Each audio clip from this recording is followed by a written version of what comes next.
ഹരേ കൃഷ്ണ. ഓം നമോ ഭഗവതേ വാസുദേവായ. ഓം നമോ ഭഗവതേ വാസുദേവായ. ഓം അജ്ഞാനതിമിരാന്തസ്യ ജ്ഞാനാഞ്ജനശലാകയ ചക്ഷുരുന്മീലിതം യേന തസ്മൈ ശ്രീ ഗുരവേ നമഃ. ഹേ കൃഷ്ണ കരുണാ സിന്ധോ ദീനബന്ധോ ജഗത്പദേ ഗോപേശ ഗോപികാകാന്ത രാധാകാന്ത നമോസ്തുതേ. തപ്തകാഞ്ചന ഗൗരാംഗീ രാധേ വൃന്ദാവനേശ്വരി വൃഷഭാനുസുതേ ദേവി പ്രണമാമി ഹരിപ്രിയേ. ജയ ശ്രീകൃഷ്ണ ചൈതന്യ പ്രഭു നിത്യാനന്ദ ശ്രീ അദ്വൈത ഗദാധര ശ്രീവാസാദി ഗൗരഭക്തവൃന്ദ. ഹരേ കൃഷ്ണ കൃഷ്ണ കൃഷ്ണ ഹരേ ഹരേ, ഹരേ രാമ രാമ രാമ ഹരേ ഹരേ. ഹരേ കൃഷ്ണ കൃഷ്ണ കൃഷ്ണ ഹരേ ഹരേ, ഹരേ രാമ രാമ രാമ ഹരേ ഹരേ. ശ്രീ ശ്രീ രാധാ ഗോവിന്ദ് കി ജയ്. ശ്രീല പ്രഭുപാദ് കി ജയ്. ഗുരു മഹാരാജ് കി ജയ്. ഹരേ കൃഷ്ണ. എല്ലാവർക്കും സ്വാഗതം. നമ്മള് 13 അധ്യായങ്ങൾ കഴിഞ്ഞു. ഇസ്കോൺ മാംഗ്ലൂരിൽ നിന്നുള്ള ഭഗവത്ഗീത പഠനം ഇന്ന് 14ാം ദിവസത്തിലേക്ക് വന്നു. ഭൗതിക പ്രകൃതിയുടെ ത്രിഗുണങ്ങൾ, ഗുണത്രയ വിഭാഗ യോഗം എന്നും പറയും. കഴിഞ്ഞ അധ്യായത്തിൽ നമ്മൾ പ്രകൃതി, പുരുഷൻ, ക്ഷേത്രം, ക്ഷേത്രജ്ഞൻ, ജ്ഞാനം, ജ്ഞേയം എന്നീ വാക്കുകളുടെയൊക്കെ നിർവചനം ഭഗവാൻ പറഞ്ഞു തന്നത് മനസ്സിലാക്കി. ജ്ഞേയം, അറിയേണ്ടത്, അതിനെക്കുറിച്ച് വിവരിച്ചു. ഭൗതിക സുഖങ്ങൾ അനുഭവിക്കാൻ ആഗ്രഹിച്ചിട്ടുള്ള ജീവാത്മാവിനെ ആഗ്രഹപൂർത്തിക്ക് അനുസരിച്ച ഒരു ശരീരം നൽകി ഈ ഭൗതിക ലോകത്തേക്ക് അയക്കണതാണ് അല്ലേ. ഇപ്പൊ ഭഗവാൻ ആസൂത്രണം ചെയ്ത ഒരു യന്ത്രമാണ് നമ്മുടെയൊക്കെ ശരീരം. അതിനകത്തുള്ള ആത്മാവ് പ്രജ്ഞയായിട്ട് നിലകൊള്ളുന്നു, ശരീരത്തിനെ പ്രവർത്തിപ്പിക്കുന്നു. സർവക്ഷേത്രജ്ഞനായിട്ടുള്ള പരമാത്മാവും ഓരോ ജീവികളുടെയും ഉള്ളിലുണ്ട്. ശരീരം, ആത്മാവ്, പരമാത്മാവ്, ഭൗതിക പ്രകൃതി, ഇതെല്ലാം തമ്മിലുള്ള ബന്ധം നമ്മൾ മനസ്സിലാക്കണം. അതാണ് ജ്ഞാനം എന്നുള്ളത്. സത്സംഗത്തിലൂടെ, ആചാര്യന്മാരുടെ ഉപദേശത്തിലൂടെ ഒക്കെ ജ്ഞാനം നേടിയിട്ട് ആധ്യാത്മിക ലോകപ്രാപ്തിക്ക് അർഹത നേടണം എന്നൊക്കെ നമ്മൾ കണ്ടു. ഈ അധ്യായത്തിൽ എന്താ പറയണത്? ഇങ്ങനെ ഈ ജ്ഞാനം നേടിയാല് ജനന മരണങ്ങളിൽ നിന്ന് മോചനമുണ്ട്. പിന്നെ ഭൗതിക പ്രകൃതിയിലെ 3 ഗുണങ്ങള് ഈ ജീവാത്മാവിനെ ബന്ധിപ്പിക്കുന്നത് എങ്ങനെയാണ് എന്ന് നമുക്ക് ഇവിടെ മനസ്സിലാക്കി തരാണ്. ഒരു വ്യക്തിയില് ഈ ഗുണങ്ങളുടെ വർധനവ് എങ്ങനെ തിരിച്ചറിയാൻ സാധിക്കും? ഓരോ ഗുണത്തിലുമുള്ളയാള് ശരീരം വെടിയുമ്പോൾ എങ്ങോട്ടാണ് എത്തിച്ചേരുക? പ്രകൃതി ഗുണങ്ങളെ എങ്ങനെ മറികടക്കാം? ഇതെല്ലാം ഈ അധ്യായത്തില് നമുക്ക് പറഞ്ഞു തരുന്നുണ്ട്.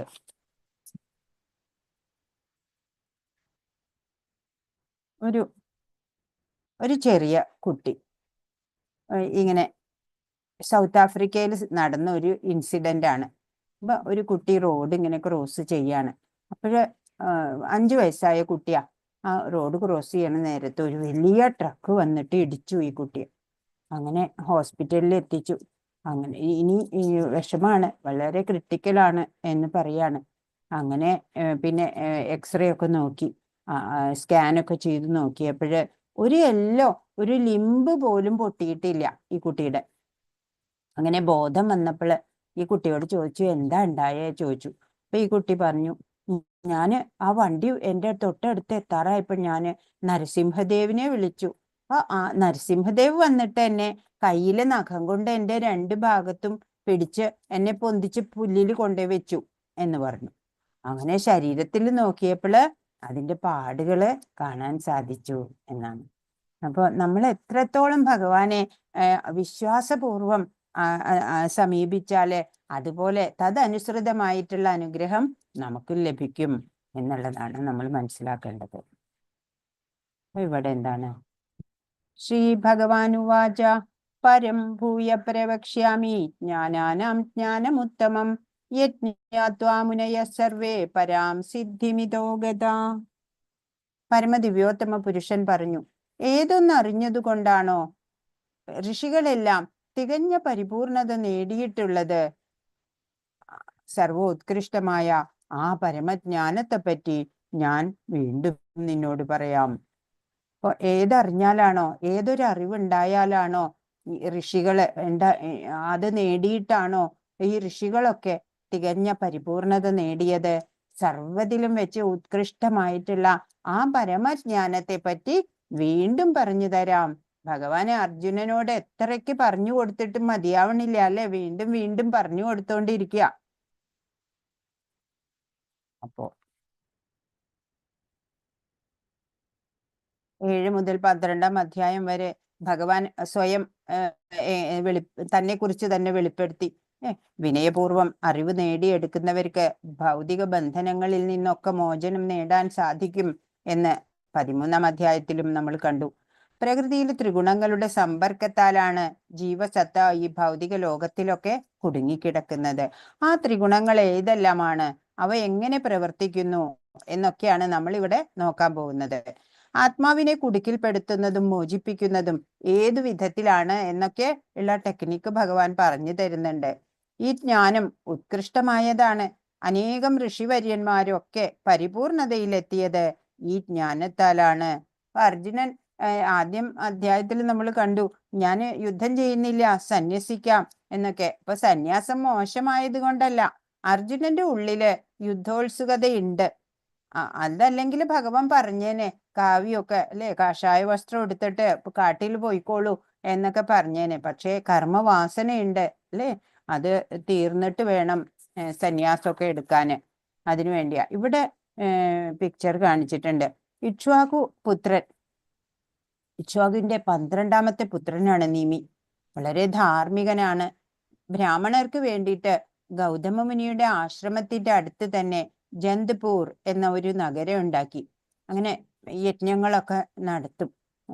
അങ്ങനെ ഒരു മഹായജ്ഞം നടത്താനായിട്ട് പിതാവിനോട് ആജ്ഞ ചോദിച്ചു. യജ്ഞ സാമഗ്രികളൊക്കെ സംഭരിച്ചു. ഭൃഗു, അങ്കിരസ്, വസിഷ്ഠൻ, പുലസ്ത്യൻ അങ്ങനെ തുടങ്ങിയ വേദപാരംഗതരായിട്ടുള്ള തപസ്വികളെയൊക്കെ ക്ഷണിച്ചു. എല്ലാം സംഭരിച്ചതിന് ശേഷം അവരുടെ കുലഗുരുവായിട്ടുള്ള വസിഷ്ഠരോട് പറഞ്ഞു, ഞാനിങ്ങനെ യജ്ഞം ചെയ്യാൻ ആഗ്രഹിക്കുന്നുണ്ട്, കൃപ ചെയ്യണം. 5000 വർഷത്തേക്കുള്ള യജ്ഞദീക്ഷ എടുക്കാനാണ് ഞാൻ ഉദ്ദേശിക്കുന്നത്. അപ്പോ വസിഷ്ഠ മുനി പറഞ്ഞു, ഇന്ദ്രന് വേണ്ട യജ്ഞം ചെയ്യാൻ എനിക്ക് പോകണം. 500 വർഷത്തേക്കുള്ള യജ്ഞദീക്ഷ ഇന്ദ്രൻ എടുത്തു കഴിഞ്ഞു. അപ്പൊ താങ്കള് ഒരു കാര്യം ചെയ്യണം, യജ്ഞ സാമഗ്രികളൊക്കെ സൂക്ഷിച്ചു വെക്കൂ. ഇന്ദ്രന്റെ യജ്ഞം കഴിഞ്ഞിട്ട് ഞാൻ വരാം. ഗുരുദേവ, അങ്ങനെ ചെയ്യരുത്.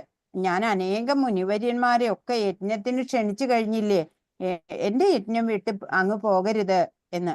അപ്പോഴോ വസിഷ്ഠ മുനി അതൊന്നും കൂട്ടാക്കാതെ ഇന്ദ്രന്റെ യജ്ഞത്തിനായിട്ട് പോയി.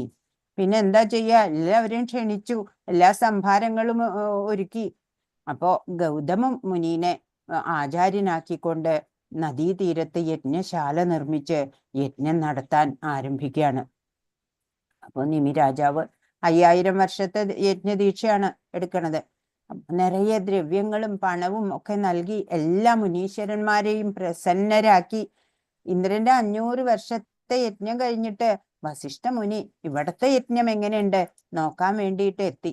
അങ്ങനെ രാജാവിനെ കാണാൻ കാത്തു നിന്നു. രാജാ നിമി എന്താണ് വളരെ തിരക്കും ഒക്കെ ആയിട്ട് ആ നേരം ഉറങ്ങുകയായിരുന്നു. ആരും ഉണർത്തിയില്ല. അങ്ങനെ കാണാനാവാതെ അപമാനിതനായി എന്ന് പറഞ്ഞ്, എന്നെ അപമാനിച്ചു എന്ന് പറഞ്ഞു മുനിക്ക് ദേഷ്യം വന്നിട്ട് രാജാവിനെ ശപിച്ചു. വിഡ്ഢി, ഞാൻ വേണ്ട എന്ന് പറഞ്ഞിട്ടും കുലഗുരുവായിട്ടുള്ള എന്നെ ഒഴിവാക്കിക്കൊണ്ട് നീ യജ്ഞം നടത്തിയിരിക്കണു, എന്നെ അവഹേളിച്ചു. നിന്റെ ശരീരം നിനക്ക് നഷ്ടമാവട്ടെ, നീ വിദേഹനാവട്ടെ എന്ന് ശപിച്ചു. അപ്പൊ പരിചാരകർ ഇത് കേട്ട് പെട്ടെന്ന് അദ്ദേഹത്തെ ഉണർത്തി വസിഷ്ഠമുനിയുടെ ക്രോധത്തിന്റെ വിവരമൊക്കെ നൽകി. രാജാവ് വന്നു പറഞ്ഞു, ഇതിൽ എൻ്റെ ഒരു കുറ്റമില്ല. അങ്ങ് ഞാൻ എത്ര പറഞ്ഞിട്ടും ധർമ്മസിദ്ധാന്തങ്ങളൊക്കെ അറിഞ്ഞിട്ടും അങ്ങ് ഈ നിന്ദിത കർമ്മം ചെയ്തത് അങ്ങാണ്. ബ്രഹ്മപുത്രനും വേദാംഗ പാരംഗതനുമായിട്ടുള്ള അങ്ങുണ്ടല്ലോ, ഇങ്ങനെ എന്നെ കുറ്റാരോപണം ചെയ്യണത് ശരിയല്ല. ക്രോധം വെടിയൂ, ചണ്ടാലന്റെ പോലെ എന്നെ ശപിക്കരുത് എന്ന് പറയാണ്. അങ്ങയുടെ എല്ലാ ക്രോധം ഉണ്ടല്ലോ, അതിപ്പോ അങ്ങയുടെ എല്ലാ ഗുണങ്ങളെയും നഷ്ടപ്പെടുത്തിയിരിക്കുകയാണ് എന്ന് പറഞ്ഞു. അപ്പൊ ഒന്നും പറഞ്ഞിട്ട് സമ്മതിക്കുന്നില്ല. അപ്പോഴ് നിമി രാജാവ് അങ്ങോട്ടും ശപിച്ചു, അങ്ങും ശരീരമില്ലാത്തവനായി പോകട്ടെ എന്ന്. അങ്ങനെ രണ്ടുപേരും അന്യോന്യം ശാപം കിട്ടി ദുഃഖത്തിലായി. വസിഷ്ഠൻ പിതാവായിട്ടുള്ള ബ്രഹ്മാവിന്റെ അടുത്ത് പോയി ശാപമോക്ഷത്തിന് വീണ്ടും ഒരു ജന്മം കിട്ടി. അത് എന്താണ്? വസിഷ്ഠൻ എന്ന പേരിൽ തന്നെ. എന്നാൽ നവയോഗികള് നിമിയുടെ അടുത്ത് പറഞ്ഞു, നിമിക്ക് നവയോഗികള് ആധ്യാത്മജ്ഞാനം ഒക്കെ നൽകുകയാണ് ഉണ്ടായത്. ഇവിടെ നവയോഗികളുണ്ട്. നവയോഗികള് നിമി ചക്രവർത്തിക്ക് ആത്മജ്ഞാനം ഒക്കെ നൽകി അദ്ദേഹം ഭഗവത് പ്രാപ്തി നേടി എന്നാണ് കഥ.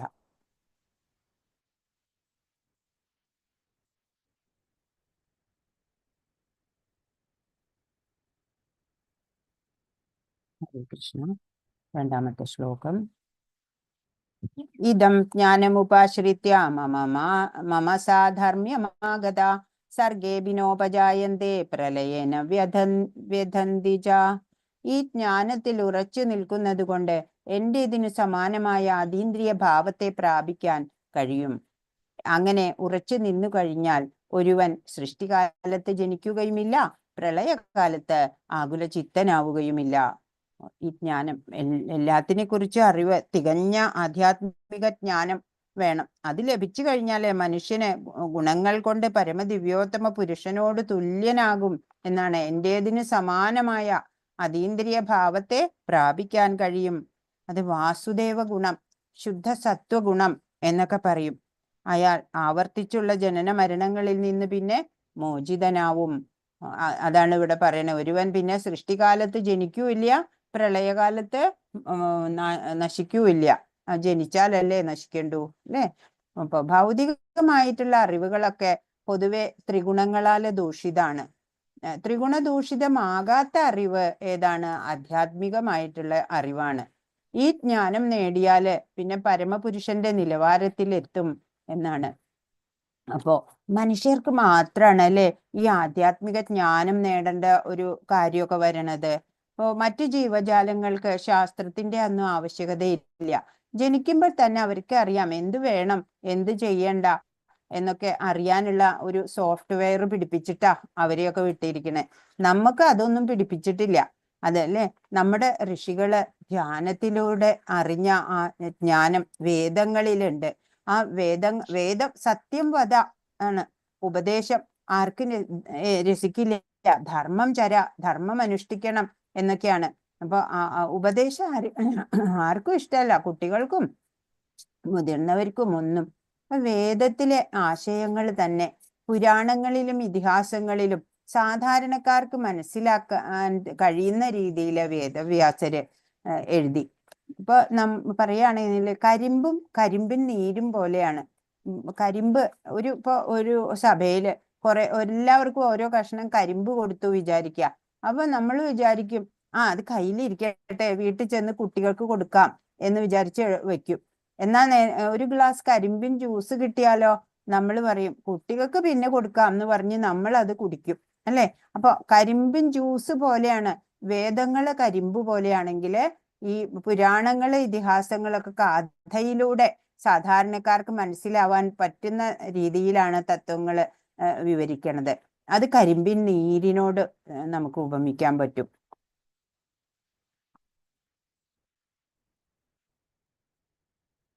നാലാമത്തെ ശ്ലോകം. സർവയോനിഷു കൗന്തേയ മൂർത്തയ സംഭവന്തിയ താസാം ബ്രഹ്മമഹദ്യോനിരഹം ബീജപ്രദപിത. ഹേ കുന്തിപുത്ര, നാനാരൂപേണയുള്ള ജീവിവർഗങ്ങൾക്കെല്ലാം ഈ ഭൗതിക പ്രകൃതിയിൽ ജന്മമെടുക്കാൻ അവസരം നൽകിയത് ഞാനാണ്. അവയുടെ ബീജപ്രദാതാവായ പിതാവും ഞാൻ തന്നെ എന്നറിയണം. അപ്പൊ ശ്രീകൃഷ്ണനാണ് ജീവസത്തകൾക്കൊക്കെയും ആദി പിതാവായിട്ടുള്ളത്.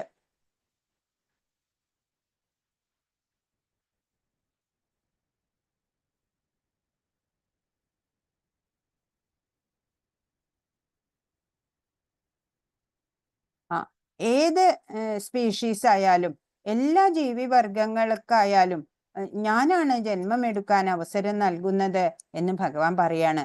ഭഗവാനാണ് എല്ലാവർക്കും എല്ലാ തരം ജീവജാലങ്ങൾക്കും ജന്മമെടുക്കാൻ അവസരം നൽകുന്നത് ഭഗവാനാണ്. അവയുടെയൊക്കെ ബീജപ്രദാതാവായ പിതാവും ഭഗവാൻ തന്നെയാണ്. ഇപ്പൊ ഭഗവാനെ ഭൗതിക പ്രകൃതിയിലൂടെയാണ് ജന്മം കൊടുക്കുന്നത്. ഭഗവാനെ വിട്ടു നിന്നാല് ഒരു പ്രയത്നവും ഫലവത്താവില്ല. ദേവന്മാർക്കും ജീവികൾക്കും എല്ലാം ഓരോ ലോകവും ഓരോ ബ്രഹ്മാണ്ടവുമുണ്ട്. അവിടെയാണ് അവർ വസിക്കുന്നത്. പക്ഷേ എവിടെയായാലും ഭഗവാനിനോട് ചേർന്ന് നിന്നാൽ മാത്രമാണ് അവർക്ക് സ്വസ്ഥത ഉണ്ടാവുള്ളൂ എന്നാണ്. 3 ഗുണങ്ങളെ പറ്റി ഇനി പറയാൻ പോവാണ്. ശ്രീകൃഷ്ണനാണ് ജീവസത്തകൾക്കെല്ലാം ആദിപിതാവെന്ന് ഈ ശ്ലോകം സ്പഷ്ടമാക്കുന്നുണ്ട്. ഭൗതികവും ആത്മീയവുമായ പ്രകൃതികളുടെ സംയോഗമാണ് ജീവസത്തകൾ. അങ്ങനെയുള്ള ജീവസത്തകൾ ഭൂലോകത്തിൽ മാത്രമല്ല, ബ്രഹ്മാവ് വാഴുന്ന സമുന്നത ഗ്രഹത്തിൽ പോലും കാണപ്പെടുന്നു. ഭൂമിക്കുള്ളിലും വെള്ളത്തിലും അഗ്നിയിൽ പോലും ജീവികളുണ്ട്. എല്ലായിടത്തും ജീവസത്തകളുണ്ട്. ആദിപിതാവ് എല്ലാത്തിൻ്റെയും, എല്ലാ ജീവസത്തകളുടെയും ആദിപിതാവ് ഭഗവാൻ കൃഷ്ണനാണ്. ഭൗതികമായിട്ടും ആത്മീയമായിട്ടുള്ള പ്രകൃതിയുടെ സംയോഗം. ഇപ്പൊ നമ്മുടെ ശരീരം, ജഡശരീരം ഭൗതികമാണ്. ആത്മാവ് അല്ലെ, അത് ഭഗവത് അംശമാണ്, ആത്മീയമാണ്. അതിന്റെ സംയോഗമാണ് ജീവസത്തകള്. അങ്ങനെയുള്ള ജീവസത്തകള് എല്ലാ ഗ്രഹങ്ങളിലുമുണ്ട്. കൂടാതെ ഭൂമിക്കുള്ളിലും വെള്ളത്തിലും അഗ്നിയിൽ പോലും ജീവികളുണ്ട്. എല്ലായിടത്തും ജീവസത്തകളുണ്ട്. അവയ്ക്കെല്ലാം ഭഗവാനാണ് അല്ലെ ബീജപ്രദ പിത. സത്വം രജസ്തമൈതി ഗുണ പ്രകൃതി സംഭവ നിബധ്നന്തി മഹാബാഹോ ദേഹേ ദേഹിനമവ്യയം. ഹേ മഹാബാഹുവായ അർജുന, 3 ഗുണങ്ങൾ അടങ്ങിയതാണ് ഭൗതിക പ്രകൃതി.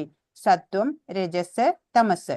ശാശ്വതനായ ജീവാത്മാവിന് പ്രകൃതി സംയോഗമുണ്ടാകുന്നതോടെ അത് ഈ ഗുണങ്ങളാൽ ബദ്ധനാകുന്നു. എന്താണ് പറയണേ? ഈ 3 ഗുണങ്ങളുണ്ട്. മുമ്പും നമ്മൾ ചെറുതായിട്ടൊന്ന് പറഞ്ഞു അല്ലെ. ഈ അധ്യായത്തിൽ അതിനെക്കുറിച്ച് വിവരിക്കുകയാണ്. സത്വം, രജസ്, തമസ് എന്നിങ്ങനെ 3 ഗുണങ്ങൾ അടങ്ങിയതാണ് ഈ ഭൗതിക പ്രകൃതി. ഈ ജീവാത്മാവ് ശാശ്വതനാണ്. എന്നാലും ഈ ഭൗതിക പ്രകൃതിയിൽ വരുന്നതോടെ, പ്രകൃതി സംയോഗം ഉണ്ടാകുന്നതോടെ ആ ജീവാത്മാവ് ഈ ഗുണങ്ങളാലെ ബദ്ധനാവാണ്. അപ്പൊ ഇവിടെ സത്വഗുണം, രജോ ഗുണം, തമോ ഗുണം, അത് ഇങ്ങനെ, ഇത് ജീവാത്മാക്കളാണ്. ഈ ജീവാത്മാക്കളെ ഇങ്ങനെ പപ്പറ്റ്സ് പോലെ, നൂൽപ്പാവ എന്നൊക്കെ പറയും അല്ലെ, ആ പപ്പറ്റ്സിനെ മാതിരി ഇങ്ങനെ പിടിച്ചു വലിക്കുകയാണ്. ഈ ഗുണങ്ങളാണ് പിടിച്ചു വലിക്കണത്. അവര് അങ്ങനെ ആ ഗുണത്തില് അതിന്റെ പ്രഭാവത്താലാണ് അവര് ഓരോ പ്രവൃത്തി ചെയ്യാൻ നിർബന്ധിക്കപ്പെടുന്നത്. അതാണ് ഇവിടെ കാണിച്ചത്. ജീവാത്മാവ് വിവിധ തരത്തിലുള്ള ശരീരങ്ങളിലാണ് കുടികൊള്ളുന്നത്. അതുകൊണ്ട് പ്രകൃതിയുടെ വിഭിന്ന ഭാവങ്ങൾക്കനുസരിച്ച് പ്രവർത്തിക്കാൻ അവര് നിർബന്ധിതരാണ്. വിവിധ സന്താപങ്ങൾക്കും സന്തോഷങ്ങൾക്കും ഒക്കെ ഇതാണ് കാരണമാവണത്. മായയിൽപ്പെട്ട് ഭഗവാനെ മറന്നവർക്കാണ് ഏറെ ദുരിതം ഉണ്ടാവുക. ഭഗവാനെ ഓർക്കുന്നവർക്ക് ഈ ഗുണങ്ങളുടെ ആ പ്രഭാവമൊക്കെ ഒന്ന് കുറയ്ക്കാൻ നമുക്ക് കഴിയും എന്നുള്ളതാണ്. ഇപ്പോൾ ഈ ഗുണങ്ങളുടെ അധീനതയിൽ പെടുന്നത് കൊണ്ട് പലരുടെയും ആ ആറ്റിറ്റ്യൂഡ്, ആ മനോഭാവം പല തരത്തിലായിരിക്കും. ഇപ്പൊ ചിലവര് നല്ല രസം ആസ്വദിക്കാൻ കഴിവുള്ളവര്, ചിലര് ആസ്വാദന ശീലം ഉണ്ടാവില്ല, സാഡിസ്റ്റുകളാവും അല്ലെ. ചിലര് ഇപ്പോ എന്താണ്, എല്ലാത്തിനും ഒരു ചിട്ടയും ഇതൊക്കെ ഉണ്ട്. പണ്ടുള്ളവർക്ക് ഈ ഗുണങ്ങളിൽ നിന്നൊക്കെ മാറ്റം വരാൻ മുത്തശ്ശിമാരൊക്കെ കുറെ കഥകളൊക്കെ പറഞ്ഞു കൊടുക്കും. അതിലൂടെ ആ നന്മകൾ എന്താണ്, തിന്മകൾ എന്താണ് എന്നൊക്കെ തിരിച്ചറിയാൻ കൊച്ചു കുട്ടികൾക്ക് തന്നെ സാധിക്കുമായിരുന്നു. ഇന്നിപ്പോ അതിനൊന്നുള്ള അവസരങ്ങള് കൂടുതലില്ല അല്ലെ. ഇപ്പൊ ഒരു അതിഥി വന്നാല് അവരോട് എങ്ങനെ പെരുമാറണം, ഇതൊന്നും ഇന്നത്തെ കുട്ടികൾക്ക് അറിയില്ല. അന്നൊക്കെ അതൊക്കെ അറിയാം അല്ലെ. അതിഥി വന്നാൽ എന്താ ചെയ്യാ? നോക്ക്, വാക്ക്, പുല്ല്, വെള്ളം ഇതൊക്കെ കൊടുക്കണം. അതൊരു കുട്ടിക്ക് പോലും അറിയാം. എന്താണ് നോക്ക്? ഞാനിപ്പോ വിചാരിച്ചേ ഉള്ളൂ അങ്ങയെ പറ്റിയിട്ട്, കണ്ടു കഴിയുമ്പോ പറയാ, അങ്ങ് എന്താ വരാത്തെ, കുറെ നാളായി കണ്ടിട്ട് എന്ന് വിചാരിച്ചേ ഉള്ളൂന്ന്. എവിടെ വിചാരിച്ചിട്ട് പോലും ഉണ്ടാവില്ല. പക്ഷെ അത് കേൾക്കുമ്പോ വന്ന ആൾക്ക് ആ മനസ്സ് കുളിർമയുണ്ടാവും.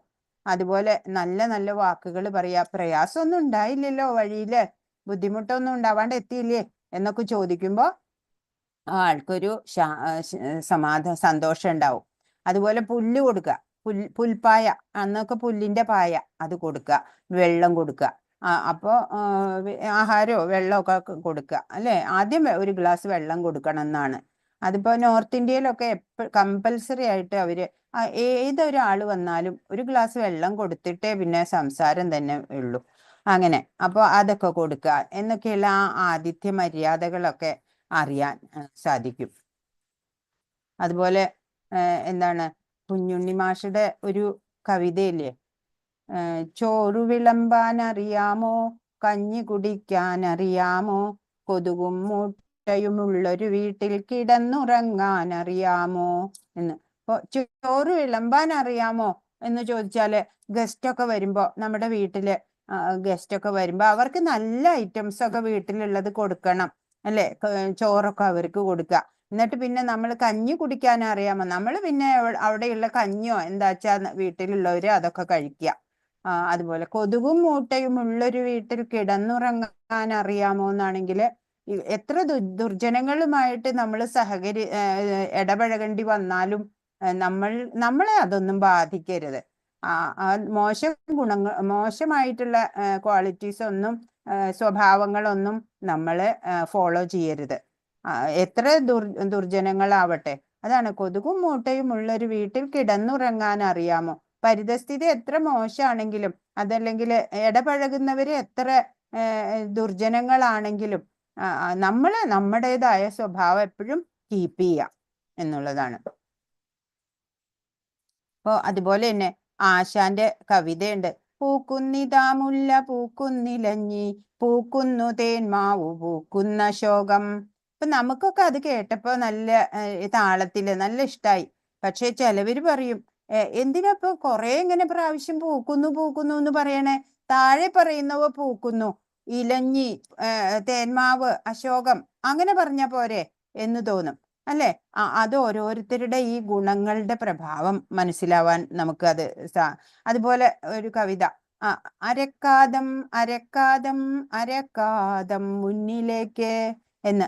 അപ്പോഴ് പറയും, 1.5 കാതം മുന്നിലേക്ക് എന്ന് പറഞ്ഞാ പോരെ, എന്തിനാ ഇങ്ങനെ 3 പ്രാവശ്യം അല്ലെ. മാത്തമാറ്റിക്സ് ഉള്ളവര് പറയും. അപ്പൊ കേൾക്കുന്നവരുടെ ആ ആറ്റിറ്റ്യൂഡ് അനുസരിച്ചാണ് അതിന്റെ ആസ്വാദ്യത ഉണ്ടാവുക. അതെങ്ങനെയാണ്? ഈ പ്രകൃതി ഗുണങ്ങളുടെ പ്രഭാവം കൊണ്ടാണ് ഓരോരുത്തർക്കും ഓരോ രീതിയിൽ അതിനെ എടുക്കാൻ തോന്നുന്നത്. ഇപ്പൊ കുറ്റവാളികളൊക്കെ ജയിലിൽ പോകുമ്പോൾ ഒരു യൂണിഫോം ഉണ്ടാവും അല്ലെ. അതുപോലെ ഈ ഭൗതിക ലോകം ഒരു ജയിലാണ്. ആ ജയിലില് ഓരോ യൂണിഫോം, അതായത് നമ്മുടെ ശരീരം നമ്മുടെ യൂണിഫോമാ, അത് കിട്ടുകയാണ് നമുക്ക്. ജയിലിലും കൈവിലങ്ങുണ്ട് അല്ലെ. ഇവിടെയും കൈവിലങ്ങുണ്ട് നമുക്ക്, നമ്മളത് കാണുന്നില്ല എന്ന് മാത്രം. സ്വർണം കൊണ്ട്, വെള്ളി കൊണ്ട്, ഇരുമ്പ് കൊണ്ടൊക്കെയുള്ള കൈവിലങ്ങുണ്ട് നമുക്ക്. സ്വർണം കൊണ്ടുള്ളതാണ് സത്വഗുണം, വെള്ളി കൊണ്ടുള്ളതാണ് രജോ ഗുണം, പിന്നെ തമോ ഗുണം, ഇരുമ്പ് കൊണ്ടുള്ള ചങ്ങലയാണ് നമ്മുടെയൊക്കെ കൈകള്. ഈ ഭൗതിക ലോകമാകുന്ന ജയിലില് നമ്മുടെ കൈകളും ചങ്ങല കൊണ്ട് ബന്ധിക്കപ്പെട്ടിട്ടുണ്ട്. അപ്പോ തത്ര സത്വം നിർമ്മലത്വാത് പ്രകാശകമനാമയം സുഖസംഗേന ബധ്നാതി ജ്ഞാനസംഗേന ചാനഘ. ഹേ പുണ്യാത്മാവേ, മറ്റുള്ളവയെ അപേക്ഷിച്ച് വിശുദ്ധമാകയാൽ സത്വഗുണം പ്രകാശമാനവും എല്ലാ പാപങ്ങളിൽ നിന്നും മോചിപ്പിക്കുന്നതുമാണ്. ആ ഗുണത്തിൽ സ്ഥിതി ചെയ്യുന്നവർ സുഖത്താലും ജ്ഞാനത്താലും ബദ്ധരാക്കപ്പെടും. ഓ ഈ ഏതാണ് സത്വഗുണത്തിന്റെ എന്താ പ്രത്യേകതകൾ എന്തൊക്കെയാണ് ചോദിച്ചാല്, സത്വഗുണം പ്രകാശമാനമായതാണ്, എല്ലാ പാപങ്ങളിൽ നിന്നും മോചിപ്പിക്കുന്നതാണ് അല്ലെ, നന്മയാണ് സത്വഗുണം. ആ ഗുണത്തിൽ സ്ഥിതി ചെയ്യുന്നവരോ സുഖത്താലും ജ്ഞാനത്താലും അപ്പോഴും ബദ്ധരാക്കപ്പെടും. അപ്പോഴും അവർക്ക് ബന്ധനം ഉണ്ടാവുന്നുണ്ട്. ഇപ്പൊ ഇവിടെ കാണിച്ചിരിക്കുന്ന ഒരു ബ്രാഹ്മണനാണ് അല്ലെ, പൂജാതി കർമ്മങ്ങളൊക്കെ ചെയ്യാണ്. അപ്പോഴും അദ്ദേഹം പരിപൂർണമായിട്ട് ഭഗവാനിൽ അർപ്പിച്ചുകൊണ്ട് ചെയ്തില്ല എന്നുണ്ടെങ്കിൽ അപ്പോഴും ബന്ധനം ഉണ്ടാവും. സത്കർമ്മമാണ് ചെയ്യുന്നത്, എന്നാലും അത് ഭഗവത് അർപ്പണമായി ചെയ്തെങ്കിലേ ബന്ധമുക്തനാവുള്ളൂ. ഇതിപ്പോ എനിക്ക് വേണ്ടി ഞാൻ കുറെ പൂജിക്കണു, എനിക്ക് കുറെ മാർക്ക് കിട്ടണം, അല്ലെങ്കിൽ ധനം കിട്ടണം എന്നൊക്കെ പറഞ്ഞ് ഓരോ പൂജാതി കർമ്മങ്ങൾ ചെയ്യുമ്പോൾ ബന്ധനം ഉണ്ടാക്കുകയാണ് ചെയ്യണത്. നേരെ മറിച്ച് ഭഗവാൻ സന്തോഷിക്കണം എന്ന് കരുതിയിട്ട് പൂജാതി കർമ്മങ്ങളൊക്കെ ചെയ്യണം. അപ്പോഴാണ് ബന്ധമുക്തനായിട്ട് ഇരിക്കാൻ പറ്റുള്ളൂ, കർമ്മ ഭാരമൊന്നും ഉണ്ടാവാതിരിക്കുള്ളൂ. അപ്പോ സത്വഗുണത്തിന്റെ പ്രത്യേകത നമ്മൾ കണ്ടു അല്ലെ. സത്വഗുണം വളർത്തിയെടുക്കാൻ അങ്ങനെ ചെയ്യുന്നവര് ബുദ്ധിമാന്മാരാണ്. ഭൗതിക ദുഃഖങ്ങള് പിന്നെ അവരെ കൂടുതലായിട്ട് ബാധിക്കണില്ല എന്നാണ്. സത്വഗുണ പ്രഭാവം അത് പാപ പ്രതികരണങ്ങളിൽ നിന്നൊക്കെ മോചിപ്പിക്കും എന്നാണ്. താൻ മറ്റുള്ളവരെക്കാളും ജ്ഞാനത്തിൽ മുന്നേറിയവനാണ്, അവരെക്കാൾ ഉത്കൃഷ്ടനാണ് എന്നൊക്കെ അഹങ്കരിക്കരുത്. അങ്ങനെ വന്നാല് ബദ്ധനാവും, ആധ്യാത്മികതയിലേക്ക് ഉയരാൻ തടസ്സമാവും. പിന്നെ ജ്ഞാനം നേടിയിട്ട് സുഖമായിരിക്കാം. സുഖാണ് അല്ലെ ജ്ഞാനം. സത്വഗുണത്തില് സ്ഥിതി ചെയ്യുന്നവര് സുഖത്താലും ജ്ഞാനത്താലും ബദ്ധരാക്കുകയും ചെയ്യും. അപ്പൊ അഹങ്കരിക്കരുത്, താൻ മറ്റുള്ളവരെക്കാൾ ശ്രേഷ്ഠരാണ് എന്നോ അങ്ങനെ ഒന്നുള്ള ഭാവം ഉണ്ടാവരുത്. ഇപ്പൊ സത്വഗുണത്തിലുള്ളവരുടെ പ്രത്യേകത എന്ന് പറഞ്ഞാൽ അവർക്ക് ശരി തെറ്റുകളൊക്കെ അവർക്ക് അറിയാൻ സാധിക്കും, സന്തോഷം ഉണ്ടാവും, ശാന്തി ഉണ്ടാവും. 7ാമത്തെ ശ്ലോകം. രജോരാഗാത്മകം വിദ്ധി തൃഷ്ണാസംഗ സമുദ്ഭവം തന്നിബധ്നാതി കൗന്ദേയ കർമ്മസംഗേന ദേഹിനം. അല്ലയോ കുന്തി നന്ദന, അളവറ്റ തൃഷ്ണാധിക്യത്തിൽ നിന്നുളവാകുന്നത് അത്രേ രജോ ഗുണം. ദേഹസ്ഥനായ ജീവനെ അത് ഭൗതികമായ ഫലോദിഷ്ട കർമ്മങ്ങളിൽ കുടുക്കിയിടുന്നു. പറയാണ് തൃഷ്ണയാണ് ഈ രജോ ഗുണത്തിന്റെ പ്രത്യേകത. തൃഷ്ണാധിക്യം ഉണ്ടാവും, അതിൽ നിന്നാണ് രജോ ഗുണം ഉളവാകുന്നത്. അപ്പൊ ഈ ജീവനെ അത് ഭൗതികമായിട്ടുള്ള ഈ ഫലോദിഷ്ട കർമ്മങ്ങളിൽ കുടുക്കിയിടും. രജോ ഗുണം ഉള്ളവർക്ക് തൃപ്തി കുറവായിരിക്കും, ആഗ്രഹങ്ങൾക്ക് അറ്റം ഉണ്ടാവില്ല. നമ്മുടെ ഇടയിൽ 90% പേരും രജോ ഗുണികളായിരിക്കും. ഇന്ദ്രിയ സുഖ ആസ്വാദനങ്ങളിൽ മതി വരാത്തവരാണ് ഈ രജോ ഗുണികള്. അത് നേടാനോ കഠിന പ്രയത്നം ചെയ്യും അവര്. കർമ്മഫലങ്ങളാലെ ബന്ധിതരായിക്കൊണ്ടിരിക്കും. ഫലോദിഷ്ട കർമ്മങ്ങളില് അവര് കുടുങ്ങിക്കിടക്കും എന്നാണ് രജോ ഗുണമുള്ളവര്. അപ്പൊ രജോ ഗുണികള് എന്താ ചെയ്യാ? ഇന്ദ്രിയ ആസ്വാദനങ്ങളില് മതി വരില്ല, അത് കിട്ടാൻ വേണ്ടിയിട്ട്, സുഖം കിട്ടാനായിട്ട് അവര് കഠിന പ്രയത്നം ചെയ്തുകൊണ്ടിരിക്കും. കൂടുതൽ കർമ്മബന്ധനത്തിന് ഇടയാവും. ഇനി തമോ ഗുണികൾ എന്താണ്? തമസ്ത്വജ്ഞാനജം വിദ്ധി മോഹനം സർവദേഹിനാം പ്രമാദാലസ്യ നിദ്രാഭി തന്നിബധ്നാതി ഭാരത. ഭാരതപുത്ര, അജ്ഞാനജന്യമായ തമോ ഗുണമാകട്ടെ സർവ ശരീരങ്ങളെയും വ്യാമോഹിപ്പിക്കുന്നതാണ്. ഈ ഗുണത്തിന്റെ ഫലങ്ങളായ പ്രമാദം, അലസത, നിദ്ര എന്നിവ ബദ്ധ ജീവാത്മാവിനെ കുടുക്കിയിടുന്നു. സത്വഗുണത്തിന് നേരെ വിപരീതാണ് തമോ ഗുണം. ജ്ഞാന സമ്പാദനത്തിലൂടെ സത്വഗുണി വിവേകം നേടും. എന്നാലോ തമോ ഗുണിക്ക് അജ്ഞാനാണ്, മടി, ഉറക്കം, ഉന്മാദം ആണ് ഉണ്ടാവുക. കാര്യാകാര്യ വിവേചനം ഉണ്ടാവില്ല. അതുകൊണ്ട് തന്നെ അധോഗതിയായിരിക്കും ഫലം. ഇപ്പോ 3 ഗുണങ്ങളുടെയും പ്രത്യേകതകൾ എന്താണ് പറഞ്ഞു അല്ലെ.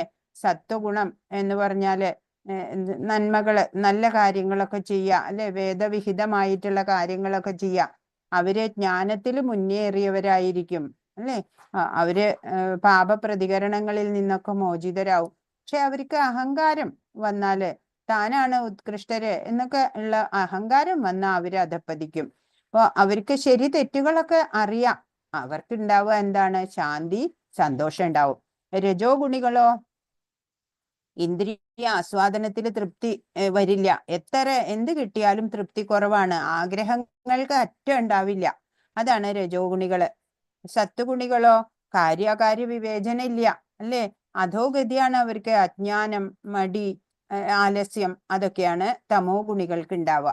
കുറച്ചും കൂടി മനസ്സിലാവാൻ വേണ്ടിയിട്ട് ഒരു കഥ പറയട്ടെ. ഇപ്പോ 3 ബ്രദേഴ്സ് ഉണ്ട് വിചാരിക്കുക, 3 സഹോദരങ്ങള്.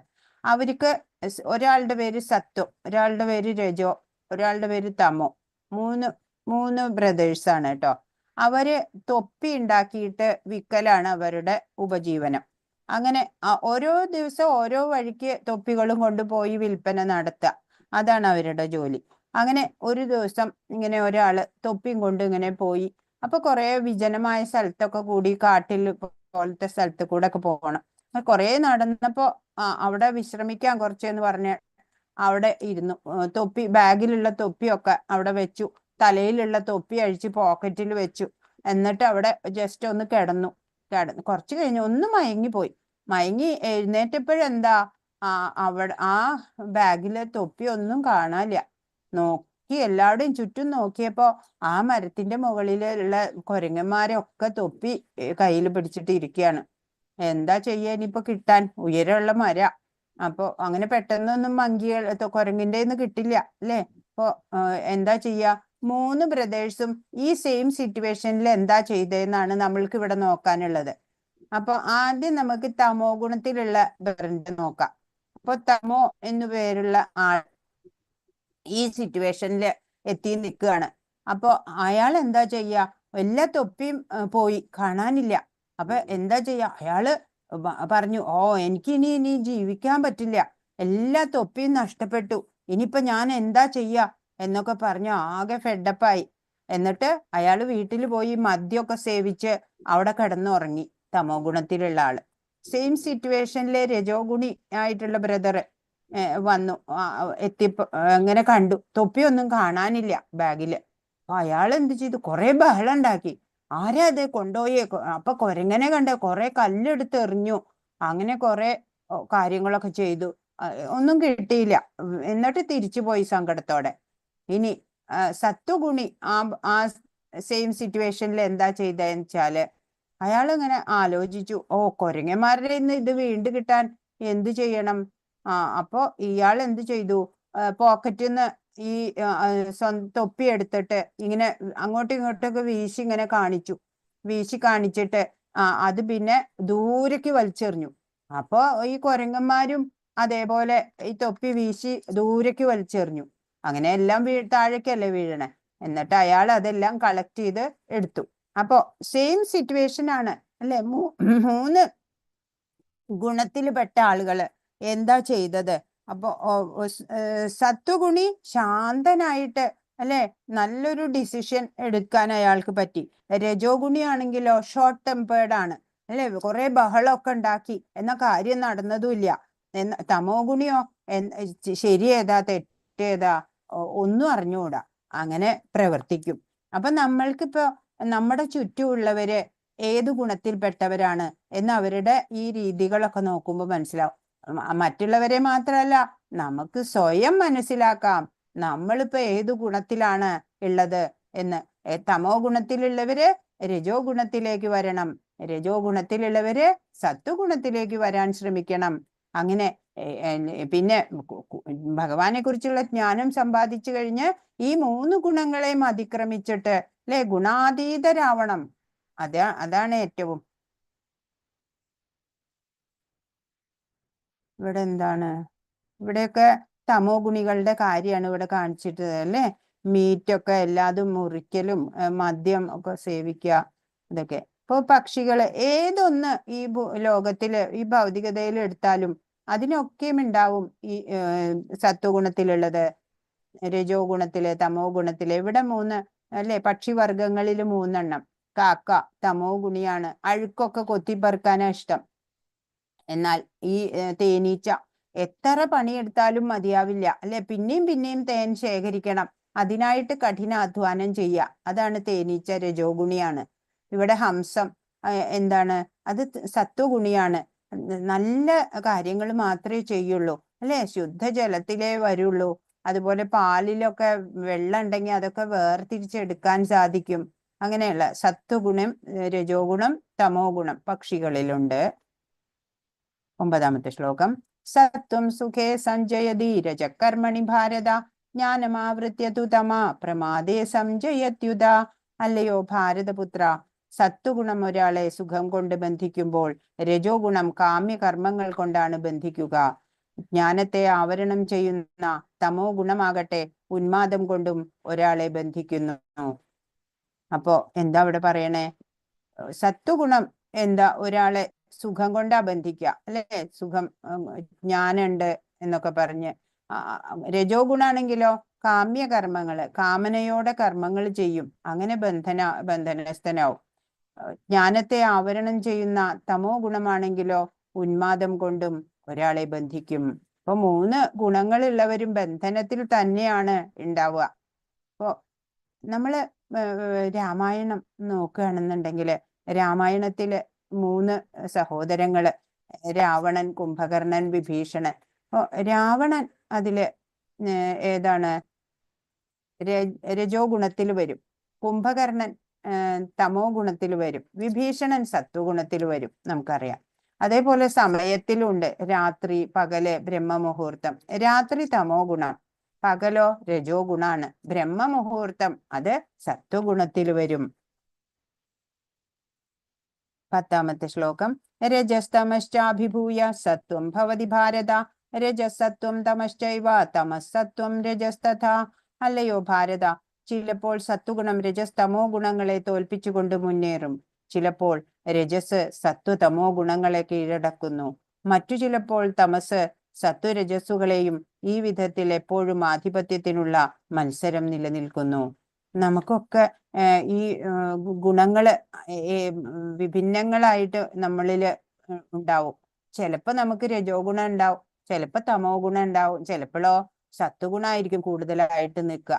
അപ്പൊ ഓരോ ഗുണങ്ങൾ മറ്റു ഗുണങ്ങളെ തോൽപ്പിച്ച് മുന്നേറിക്കൊണ്ടിരിക്കും പല സമയത്തും.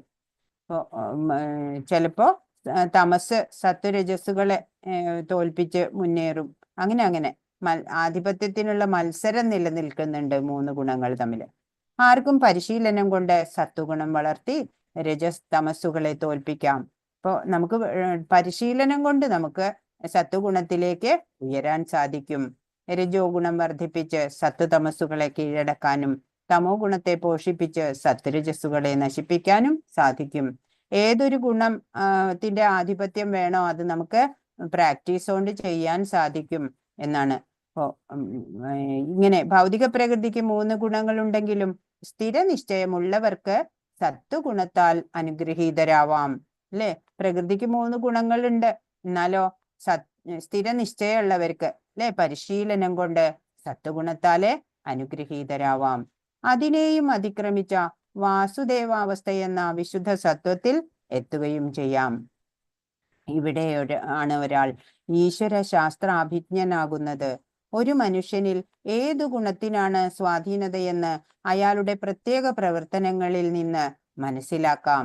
അപ്പോ ഒരാൾക്ക് ഓരോരുത്തരുടെയും നമ്മുടെ സ്വയം നമ്മുടെ ചുറ്റുമുള്ളവരുടെയും ഒക്കെ സ്വഭാവ രീതികൾ നമ്മൾ നോക്കിക്കഴിഞ്ഞാൽ നമുക്ക് മനസ്സിലാവും അയാൾക്ക് ഏത് ഗുണത്തിനാണ് സ്വാധീനത. അയാളുടെ പ്രത്യേക പ്രവർത്തനങ്ങളിൽ നിന്ന് നമുക്ക് മനസ്സിലാവും. കൃഷ്ണാവബോധത്തിൽ പുരോഗമിക്കാൻ ആഗ്രഹിക്കുന്നവര് ഈ ത്രിഗുണങ്ങളെ അതിക്രമിക്കണം എന്നാണ്. ഇവയിൽ ഒന്നിന്റെ ആധിപത്യം ഒരാളുടെ എല്ലാ പ്രവൃത്തികളിലും കാണാം. പരിശീലനം കൊണ്ട് സത്വഗുണം വളർത്തി രജസ് തമസ്സുകളെ തോൽപ്പിക്കാം. അതിന് എന്താ ചെയ്യണ്ടേ? ജപം, ഡിവോഷണൽ ഭക്തിയുത സേവനം, അതൊക്കെ ചെയ്ത് ശുദ്ധ സത്വഗുണത്തിലേക്ക് വരിക. ബുദ്ധി, മനസ്സ്, ഇന്ദ്രിയങ്ങള് എല്ലാം നിയന്ത്രണത്തിൽ കൊണ്ടുവരിക. ഉദ്ധരേത് ആത്മനാത്മാനം എന്ന് പറഞ്ഞിട്ടുണ്ട് അല്ലെ? നമ്മളെ തന്നെ നമ്മളാണ് ഉയർത്തേണ്ടത്. അപ്പൊ നമ്മള് സ്വയം നമ്മളെ വാച്ച് ചെയ്യണം. നമ്മളിപ്പോ ഏത് ഗുണത്തിലാണ് ഉള്ളത്, ഇനി എത്ര നമ്മൾ ഉയരേണ്ടതുണ്ട് എന്നൊക്കെ. മഹനീയരായിട്ടുള്ള ആചാര്യന്മാരെയൊക്കെ ശ്രദ്ധിച്ചാൽ നമുക്ക് മനസ്സിലാവും അവരെയൊക്കെ ശുദ്ധ സത്വഗുണത്തിലാണ് ഉള്ളത്. ഇവിടെ കണ്ടോ, ഈ മഞ്ഞ നിറത്തിലുള്ളതാണ് നമ്മള്. ഈ മഞ്ഞയാണ് നമ്മള്. 3 ഗുണങ്ങളും ഇങ്ങനെ പിടിച്ചു വലിക്കുകയാണ് അല്ലെ? സത്വഗുണത്തിന്റെ അടുത്തേക്കാണ് നമ്മൾ പോകേണ്ടത് പരിശീലനം കൊണ്ട് അല്ലെ? മറ്റു ഗുണങ്ങളൊക്കെ നമ്മളെ ഇങ്ങനെ പിടിച്ചു വലിച്ചുകൊണ്ടിരിക്കും എപ്പോഴും. 11 സർവദ്വാരേഷു ദേഹേസ്മിൻ പ്രകാശ ഉപജായതേ ജ്ഞാനം യഥാ തഥാ വിദ്യാദ്വിവൃദ്ധം സത്വമിത്യുത. 9 ദ്വാരങ്ങളാണ് ശരീരത്തിലുള്ളത്.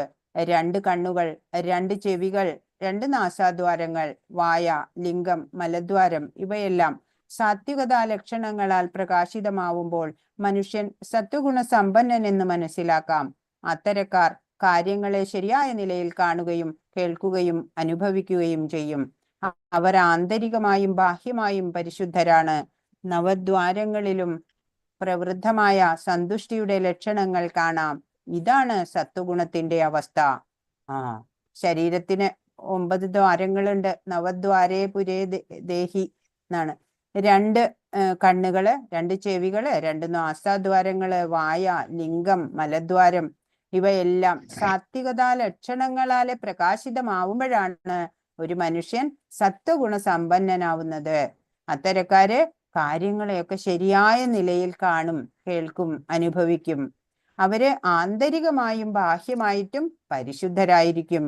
നവദ്വാരങ്ങളിലും പ്രവൃദ്ധമായ സന്തുഷ്ടിയുടെ ലക്ഷണങ്ങൾ കാണാം. ഇതാണ് സത്വഗുണത്തിന്റെ അവസ്ഥ. സത്വഗുണം എങ്ങനെയാണ്? നവദ്വാരങ്ങളും സാത്വിക ലക്ഷണങ്ങളാല് പ്രകാശിതമാവുമ്പോൾ മനുഷ്യൻ സത്വഗുണ സമ്പന്നൻ എന്ന്. കാര്യങ്ങളെ ശരിയായ നിലയിൽ കാണും, കേൾക്കും ഒക്കെ ചെയ്യും. ആന്തരികമായും ബാഹ്യമായും പരിശുദ്ധരായിരിക്കും. അപ്പൊ നമ്മൾ സാത്വികത വളർത്തണം. ശരിയായ ചിന്തയും പ്രവൃത്തിയും അപ്പോഴാണ് ഉണ്ടാവുക. അതിനായിട്ട് നമ്മൾ ജപിക്കുക, അല്ലെ? നാമജപം വേണം. No meat eating, no intoxication, no gambling, no illicit sex. ഈ ജീവിതത്തിന്റെ നിരർത്ഥകത അതിനെക്കുറിച്ച് മനസ്സിലാക്കണം, എപ്പോഴും ഓർക്കണം. അപ്പോഴാണ് നമുക്ക് ഭഗവാനോട് അടുക്കാൻ ആവേശം ഉണ്ടാവുക. ഹരേ കൃഷ്ണ. 12 ലോഭപ്രവൃത്തിരാരംഭ കർമ്മണാമശമസ്പൃഹ രജസ്യേതാനി ജായന്തേ വിവൃദ്ധേ ഭരതർഷഭ. ഹേ ഭരത കുലശ്രേഷ്ഠ, ഭാരതശ്രേഷ്ഠ, രജോ ഗുണം വർദ്ധിക്കുമ്പോൾ അതിയായ ആസക്തി, ഫലോദിഷ്ടമായ പ്രവർത്തനം, കഠിനമായ പ്രയത്നം, അടക്കാനാവാത്ത ആഗ്രഹം, മോഹാവേശം എന്നീ ലക്ഷണങ്ങൾ ഉണ്ടാകുന്നു. രജോ ഗുണ സ്വഭാവി തനിക്ക് ലഭിച്ച സ്ഥാനത്താൽ സന്തുഷ്ടനാവാതെ കൂടുതൽ കൂടുതൽ ആഗ്രഹിക്കുക ചെയ്യുക. വീടുണ്ടാക്കാൻ തുടങ്ങുകയാണെന്നുണ്ടെങ്കിൽ അതൊരു കൊട്ടാരം ആവണം എന്നാണ് ഉദ്ദേശിക്കുക. ഇന്ദ്രിയ സുഖഭോഗങ്ങളിലൊക്കെ അത്യാർത്തി ഉണ്ടാവും. അല്പായുസായിട്ടുള്ള മനുഷ്യനാണ്, അല്ലെ? ഇതിനു വേണ്ടി സമയം കളഞ്ഞുകൊണ്ടിരിക്കും, ഭഗവാനെ അറിയാൻ ശ്രമിക്കില്ല. അതാണ് രജോ ഗുണിയുടെ പ്രവൃത്തി. 13 അപ്രകാശോ പ്രവൃത്തിശ്ച പ്രമാദോ മോഹേവച തമസ്യേതാനി ജായന്തേ വിവൃദ്ധേ കുരുനന്ദന. കുരുനന്ദന, തമോ ഗുണം വളരുമ്പോൾ തേജസ്സില്ലായ്മ, അകർമ്മണ്യത, പ്രമാദം, വ്യാമോഹം എന്നിവ പ്രകടമാകുന്നു. തന്നിഷ്ടം പോലെ ഒരു ഉദ്ദേശവുമില്ലാതെ പ്രവർത്തിക്കുക. നിയന്ത്രിത തത്വം ഇല്ല, തേജസ്സില്ല, ജ്ഞാനം ഇല്ല, അധ്വാനശേഷി ഉണ്ട് എന്നാലും ഉപയോഗിക്കില്ല. വ്യാമോഹി, കർമ്മരഹിതനായിട്ട് ഇങ്ങനെ കഴിച്ചുകൂട്ടും. സാത്വികർ മരിക്കുമ്പോൾ ഋഷിവര്യന്മാരുടെ നിർമ്മലങ്ങളായ ഉത്കൃഷ്ട ലോകങ്ങളിൽ എത്തുന്നു. സാത്വികതയുള്ളവർ മരിക്കുമ്പോ എവിടെയെത്തുക? ഉത്കൃഷ്ട ലോകങ്ങളിലെത്തും. രജോ ഗുണത്തോടെയാണ് മരിക്കുന്നതെങ്കിൽ ഫലം ഉദ്ദേശിച്ച് കർമ്മങ്ങൾ ചെയ്യുന്നവർക്കിടയിൽ ജനിക്കും, വീണ്ടും ജനിക്കണം. തമോ ഗുണത്തോടെ മരിക്കുന്നവരാകട്ടെ മൃഗങ്ങളായിട്ടാണ് പിറക്കുക. ഇപ്പൊ ഇവിടെ പിക്ചേഴ്സ് കാണിച്ചിട്ടുണ്ട്, അല്ലെ? സത്കർമ്മത്തിന്റെ ഫലം വിശുദ്ധമാണ്, അത് സാത്വിക ഗുണത്തിലാണെന്ന് പറയപ്പെടുന്നു.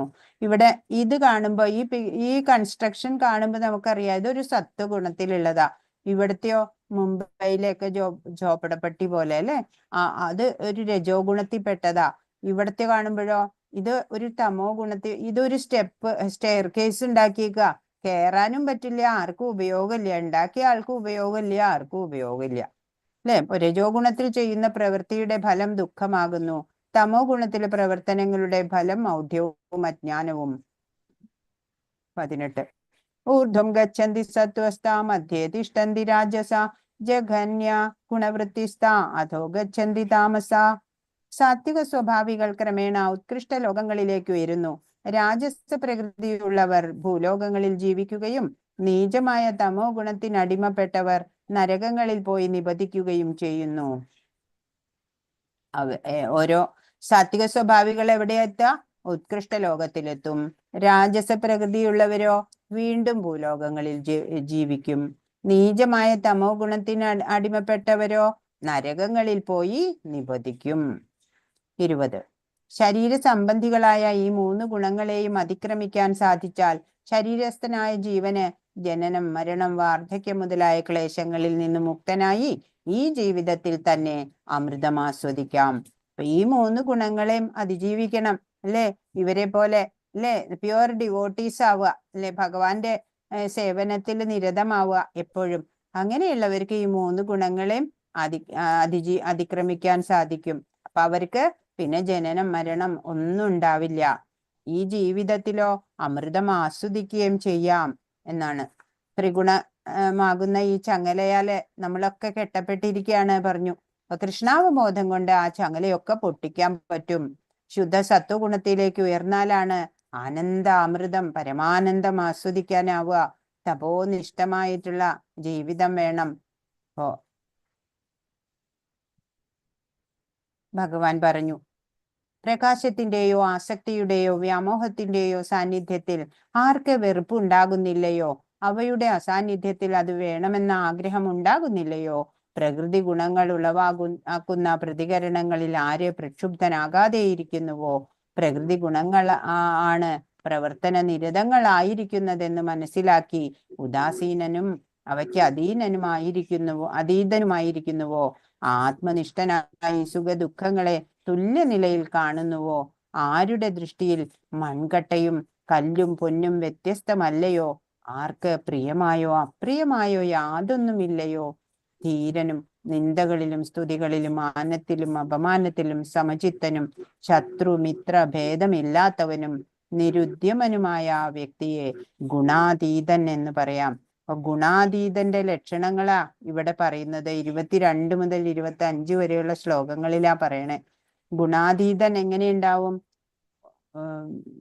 ഈ പ്രകാശത്തിന്റെയോ ആസക്തിയുടെയോ വ്യാമോഹത്തിന്റെയോ സാന്നിധ്യത്തില് ഒന്നിലും വെറുപ്പ് ഉണ്ടാവില്ല.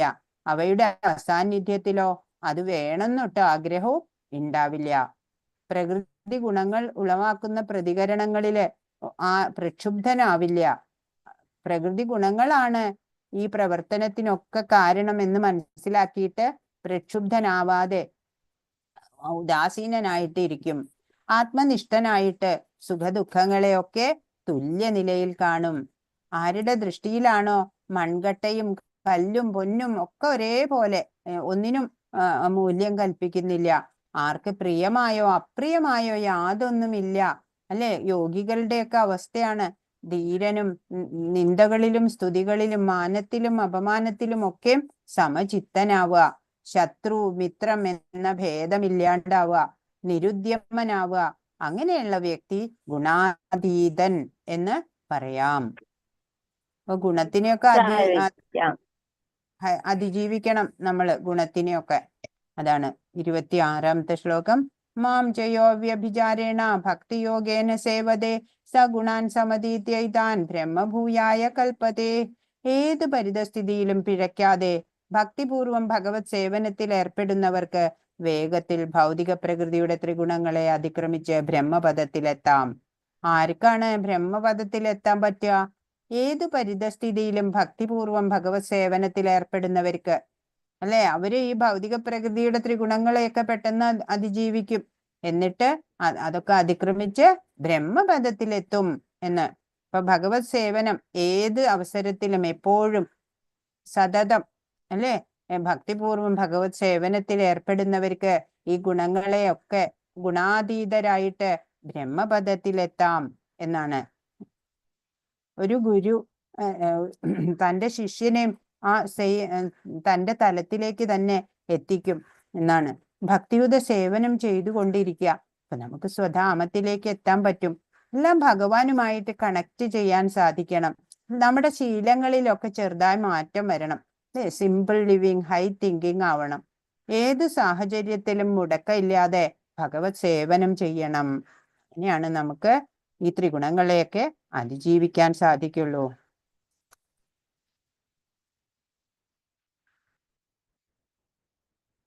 ഇവിടെ എന്താ കാണിച്ചേക്കണേ? ഇവിടെ ഈ എന്താ പറയാ, രത്നാകരൻ എന്ന് പറഞ്ഞ ഒരു കാട്ടാളൻ ആയിരുന്നു അല്ലെ? അത് പിന്നെ വാൽമീകി ആയത്. ഇവിടെ കഥ ചെറുതായിട്ടൊരു വ്യത്യാസം ഉണ്ട് കേട്ടോ. ഇവിടെ നാരദമുനി വന്നതായിട്ടാണ് ഇവിടെ പറഞ്ഞിരിക്കുന്നത്. അപ്പോ എന്താണ്, വേറെ മുനിമാരെ പിടിച്ചു പറിച്ചു എന്നൊക്കെയാ നമ്മൾ കഥ കേട്ടിരിക്കണത് അല്ലെ. ഈ രത്നാകരൻ കാട്ടിലൂടെ പോകുന്നവരെയൊക്കെ കൊള്ളയടിക്കും, അങ്ങനെ എല്ലാം കൊണ്ട് വീട്ടില് കൊടുക്കും അല്ലെ. പിന്നെ ഈ മുനിമാര് പറഞ്ഞു, നീ ചെയ്യുന്ന കർമ്മങ്ങളുടെ ഫലം നിന്റെ കുടുംബത്തിലുള്ളവർ അനുഭവിക്കുവോ എന്ന് ചോദിച്ചിട്ട് വരൂ എന്ന് പറയണ കഥ നമുക്കറിയാം അല്ലെ. അതാണ് അതിന്റെ ഒരു വകഭേദമായിട്ടാണ് ഇവിടെ പിക്ചർ കാണിച്ചിരിക്കുന്നത്. അപ്പൊ അങ്ങനെ വീട്ടിൽ ചെന്ന് ചോദിച്ചപ്പോ പറഞ്ഞില്ലേ, താൻ നിരന്തരം ചെയ്യുന്ന കർമ്മങ്ങൾ താൻ അനുഭവിച്ചിടുകെന്നേ വരൂ എന്ന് പറഞ്ഞു. അപ്പോഴാണ് ഈ രത്നാകരന് ബോധോദയം ഉണ്ടായത് അല്ലെ. അദ്ദേഹം എന്നിട്ട് പിന്നെ ആത്മജ്ഞാനിയായി മാറുന്നതാണ്. ഇവിടെ ഇരുന്നിട്ട് അദ്ദേഹം പിന്നെ രാമായണമൊക്കെ രചിച്ചു എന്നാണ്, വാൽമീകിയായി എന്നൊക്കെയാണ്. അതുപോലെ ഒരു ചെറിയ വ്യത്യാസത്തിൽ വേറൊരു കഥ. പിന്നെ സത്വഗുണത്തിൽ എത്തി എന്ന് വെച്ചാലും നമ്മളും പതനം സംഭവിച്ചേക്കാം. നമ്മള് ഗൗരവത്തോടെ ശ്രദ്ധിച്ചിരുന്നില്ല എന്നുണ്ടെങ്കിൽ അതിന്റെ സത്വഗുണെ അധപ്പതിക്കുന്നതിന്റെ ഉദാഹരണമായിട്ടൊരു കഥ നമുക്ക് പറയാം. എന്താണ്, ഒരു ഗുരുവും ശിഷ്യനും ഉണ്ടായിരുന്നു. അങ്ങനെ കാട്ടിൽ അവര് ഇങ്ങനെ പർണശാലയൊക്കെ കെട്ടി ആശ്രമത്തിൽ ഇങ്ങനെ ഈ ഗുരുവിനെ തുല്യമാക്കി ഈ ശിഷ്യനെ എല്ലാ ജ്ഞാനവും പകർന്നു കൊടുത്തു. അങ്ങനെ ഗുരു പറഞ്ഞു, ഇപ്പൊ നീ എല്ലാ ജ്ഞാനവും സമ്പാദിച്ചു കഴിഞ്ഞില്ലേ, ഇനി ഞാൻ തീർത്ഥാടനത്തിന് പോയിക്കോട്ടെ, നീ ഇവിടെ ഇരുന്നോളൂ ആശ്രമത്തില് എന്ന് പറഞ്ഞിട്ട് ഗുരു പോവാണ്. ഗുരു പോയി. അങ്ങനെ ഇദ്ദേഹം ഇങ്ങനെ ഭിക്ഷയൊക്കെ യാചിച്ച് കൊണ്ടുവന്ന അരിയൊക്കെ ഇട്ട് കഴിക്കുകയാണ് പതിവ്. അങ്ങനെ ജീവിക്കണേ. അങ്ങനെ അവിടെയൊക്കെ ആശ്രമ പരിസരമൊക്കെ ക്ലീൻ ചെയ്യാനൊക്കെ ഒരു വയസ്സായ ഒരു സ്ത്രീ ഇടയ്ക്ക് വരും. അവരതൊക്കെ ചെയ്തിട്ട് പോകും. അങ്ങനെ ഒരു ദിവസം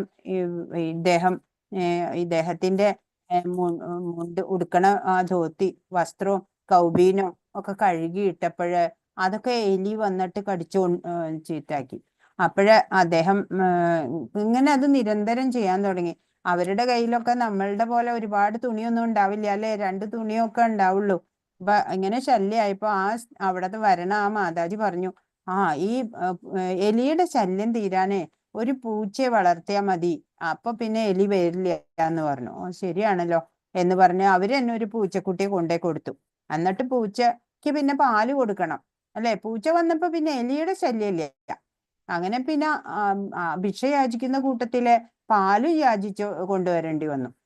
അങ്ങനെ അതിന് കൊടുത്തു. അപ്പോഴേ ഈ മാതാജി പറഞ്ഞു, ശരിക്കും ഒരു പശു ഉണ്ടെങ്കിൽ പിന്നെ നിങ്ങൾക്ക് പാലൊന്നും ഇങ്ങനെ യാചിച്ച് മേടിക്കണ്ടല്ലോ എന്ന് പറയാണ്.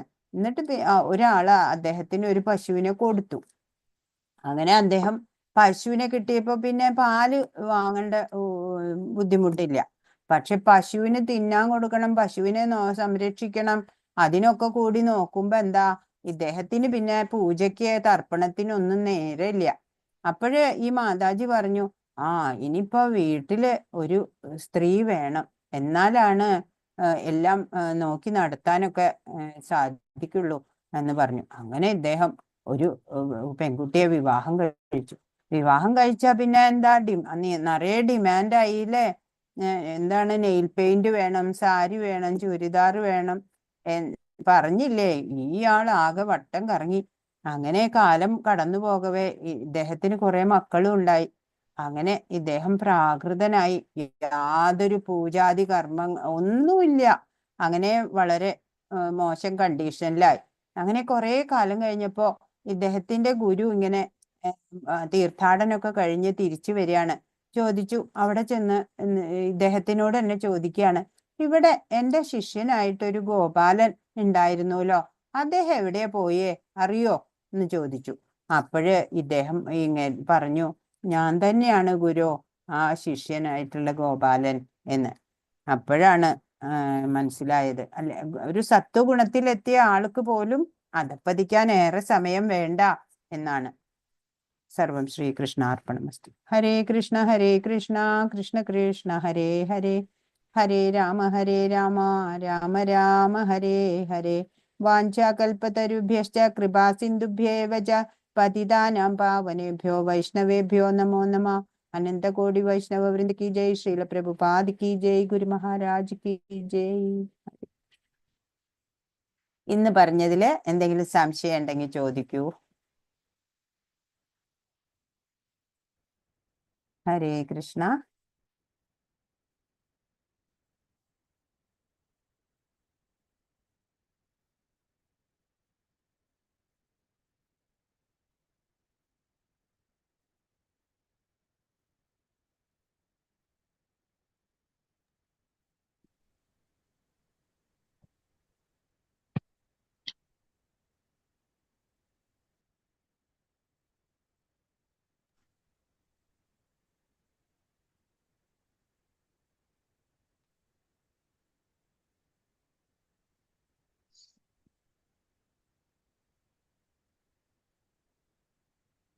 ധന്യമാതാജി. മാതാജി ഹരേ കൃഷ്ണ. ശാന്തമ്മ മാതാജി. അതെ, ആരും വീഡിയോ ഓൺ ചെയ്യണില്ല, എല്ലാവരും ഉറങ്ങിപ്പോയിട്ടുണ്ടാവുന്നാ തോന്നണേ. ഹരേ കൃഷ്ണ. ഹരേ കൃഷ്ണ. എല്ലാരും ഉറങ്ങിയോ? ഇല്ല ഇല്ല, ഞങ്ങളുണ്ട്. ഹരേ കൃഷ്ണ. അല്ല, നമ്മുടെ ആചാര്യജിക്ക് ഒന്നും റിപ്ലൈ കൊടുക്കുന്നില്ല. എന്തെങ്കിലും ഡൗട്ട് ഉണ്ടോന്ന് ചോദിച്ചാൽ ആരും ഞാൻ ചോദിച്ചിരുന്നു ഗോപി കാര്യം. ഇന്നലത്തെ ക്ലാസ്സില് ഗോപി സുന്ദരത്തിന്റെ കാര്യം ഒരിക്കൽ കൂടി ഒരു മാതാജി ചോദിച്ചിരുന്നു. അപ്പൊ ഇന്നലെ പറയാൻ സമയം കിട്ടിയില്ല. ദ്വാരകയിലെ മണ്ണാണെന്ന് മാത്രമേ ഞങ്ങക്ക് മനസ്സിലായുള്ളൂ. ഗോപി ചന്ദനം തൊട്ടാല് പല ഗുണങ്ങളുണ്ട്. യമരാജൻ വരില്ല, ഒരു വൈഷ്ണവനാണ് എന്ന് മറ്റുള്ളവരും കൂടി കാണുമ്പോ അതും കൂടെ അവർക്കും കൂടെ പുണ്യാണ്. നമ്മളിങ്ങനെ ഗോപി ചന്ദനൊക്കെ തൊട്ടിട്ട് അത് ഒരു പ്രത്യേകതയിൽ കാണുമ്പോ അവർക്കും ആ ഭക്തി അവരുടെ ഉള്ളിലും ഉണ്ടാവും. അങ്ങനെയൊക്കെ കുറെ ഗുണങ്ങളാണ്. ഗോപി സുന്ദരം മാതാജിക്ക് ഇടുമ്പോൾ ഇടണോ? അങ്ങനെ വേണ്ടല്ലോ. അങ്ങനെയാണ്. നമ്മൾ ഇസ്കോണിൽ നമ്മൾ ദീക്ഷ എടുത്തവരും അങ്ങനെയാ ചെയ്യാ.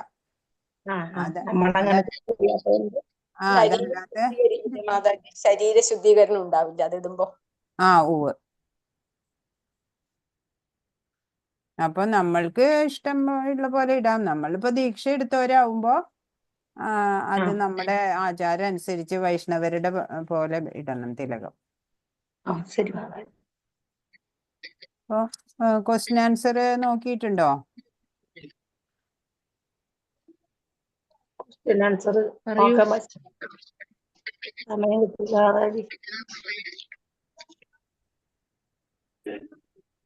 മാതാജി, നമ്മൾ ഈ ദീക്ഷ എടുക്കാൻ എന്ത് ചെയ്യണം? ദീക്ഷ എടുക്കാൻ 16 മാല ജപിക്കണം, 4 യമനിയമങ്ങൾ പാലിക്കണം. പിന്നെ നോണൊന്നും കഴിക്കാനേ പാടില്ലല്ലോ. ഉള്ളികള്, ചായ ചായ കാപ്പി ഇതൊക്കെ ഉപേക്ഷിക്കണം. അത്രയൊക്കെ തന്നെയുള്ളൂ. പിന്നെ നമ്മള് ബ്രഹ്മമുഹൂർത്തത്തിൽ എഴുന്നേൽക്കുക, ജപിക്കുക. ബ്രഹ്മചര്യം പാലിക്കണ്ടേ?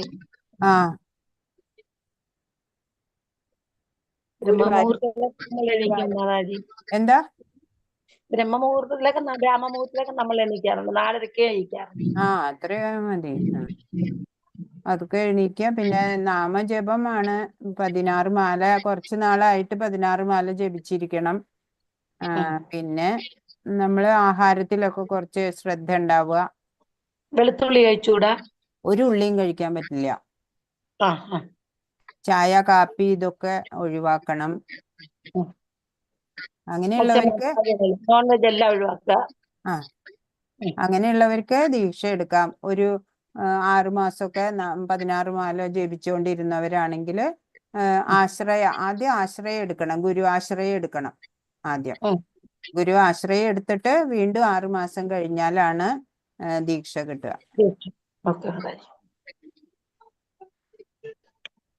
എനിക്കതിൽ താല്പര്യം ഉണ്ടായിരുന്നു. അതെ അല്ലേ? സാധിക്കും. നമസ്തേ. അതിനോടൊപ്പം നമ്മൾ പഠിക്കണുണ്ടല്ലോ. ഇത് നമ്മുടെ ശാസ്ത്രജ്ഞാനം ഉണ്ടാവണം. ശാസ്ത്രത്തിൽ ജ്ഞാനം ഉണ്ടാവണം. അതുപോലെ ആഹാരക്രമത്തിലൊക്കെ കുറച്ച് വ്യത്യാസം വരുത്തുക. പിന്നെ നാമജപം ഉണ്ടായിരിക്കുക. പിന്നെ മാതാജി ഭഗവത്ഗീത വായിക്കണം. ഭാഗവത ഫസ്റ്റ് കാൻഡെങ്കിലും വായിച്ചിരിക്കണ്ടേ? അതെ, അങ്ങനെയൊക്കെ. ഇതിൽ കണ്ടിന്യൂ ചെയ്താൽ മതി, എല്ലാം സാധിക്കും. നിങ്ങൾ ഇതിൽ കണ്ടിന്യൂ ചെയ്താൽ മതി. ഓരോ കോഴ്സ് 1 by 1 എടുക്കാൻ, മാല ജപിക്കാൻ തുടങ്ങുക ഫസ്റ്റ് ഓഫ് ഓൾ. ഈ 30-ാം തീയതി അക്ഷയ തൃതീയാണ്. ഇതുവരെ ജപിക്കാത്തവര് അറ്റ്ലീസ്റ്റ് അന്നെങ്കിലും ഒരു മാല ജപിക്കണേ. ഞാൻ ഇന്ന് ഞാൻ 4 മാല ജപിച്ചു മാതാജി, 4 ആയുള്ളൂ. 4 ആയുള്ളൂ. ഓരോ ദിവസം അങ്ങനെ കുറേശ്ശെ കൂട്ടിക്കൊണ്ടിരുന്നാ മതി. 4 എന്നുള്ള 5 അങ്ങനെ. ഓക്കെ, നിങ്ങൾ എല്ലാരും എത്ര മാല ജപിക്കണം ഗ്രൂപ്പിലൊന്നും ഇടുക കേട്ടോ. നമ്മുടെ ഡിസ്കഷൻ ഗ്രൂപ്പിൽ ഓരോരുത്തരും എത്ര മാല ജപിക്കുന്നുണ്ട്, ആരെങ്കിലും ജപിക്കാതിരുന്ന നമ്മുടെ സത്സംഗത്തിൽ നമുക്ക് ഡിസ്കസ് ചെയ്യാം. ശരി ഞാനും ജപിക്കുന്നുണ്ട്. ഒരു മാല ജപിക്കാന്ന് പറഞ്ഞാൽ 108 പ്രാവശ്യം ഹരേ കൃഷ്ണ ജപിക്കണല്ലേ? അത് തന്നെ 108 പ്രാവശ്യം ഹരേ കൃഷ്ണ ഒരു മാല, അങ്ങനെ 16 മാല. അത് കുറേശ്ശെ നമുക്ക് കൂട്ടിക്കൊണ്ട് വന്നാൽ മതി. അതിപ്പോ നമ്മൾ തുളസിമാലയില് ആയാലും കുഴപ്പമില്ലല്ലോ? 108 തുളസിമാലയിലായാലും തുളസിമാല തന്നെയാണ് ജപിക്കുന്നത്.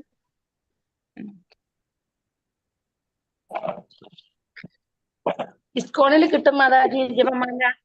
ഇസ്കോണിൽ കൊടുത്താൽ മതി, കിട്ടും. നമ്മുടെ അഡ്രസ്സിൽ വരും.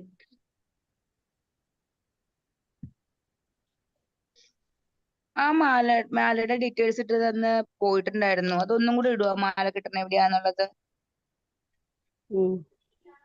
ഇസ്കോണിന്റെ ഗ്രൂപ്പിൽ പത്മനാഭസ്വാമി ക്ഷേത്രത്തിന്റെ ഇവിടെ കിട്ടും. നമ്മുടെ ഇവിടെ നാട്ടിൽ അല്ലാണ്ട് എറണാകുളം അങ്ങനെയുള്ള സ്ഥലങ്ങളൊന്നും കിട്ടില്ല അല്ലെ? ഇസ്കോണിന്റെ എല്ലാ കടകളിലും കിട്ടില്ല. ഗുരുവായൂരൊക്കെ കിട്ടുമല്ലോ.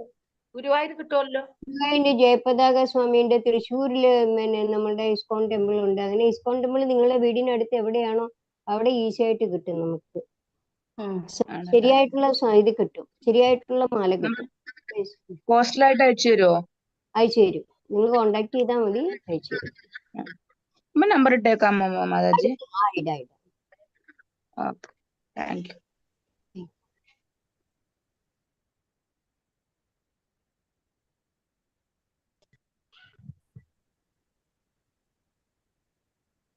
ഹരേ കൃഷ്ണ.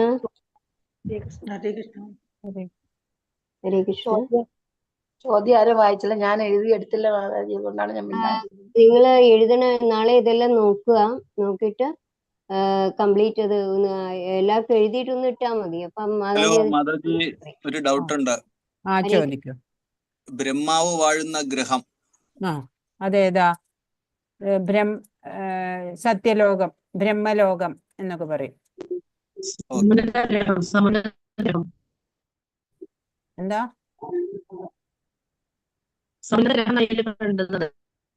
ക്ലിയർ എന്താ ചോദിച്ചേ? എന്താ ചോദിച്ചേ മാതാജി? എത്ര തരം ജീവാത്മാക്കളുണ്ട്? എത്ര തരം ജീവാത്മാക്കളല്ലേ? 84 ലക്ഷം.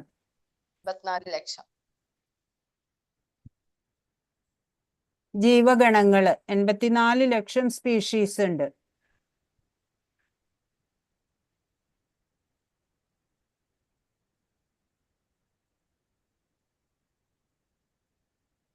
തേനീച്ച ഏത് ഗുണത്തിൽ ഉൾപ്പെടുന്നു? രജോ ഗുണമല്ലേ മാതാജി?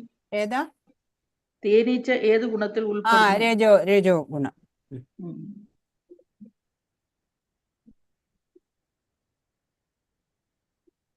സത്വഗുണത്തിന്റെ ഫലം എന്താണ്?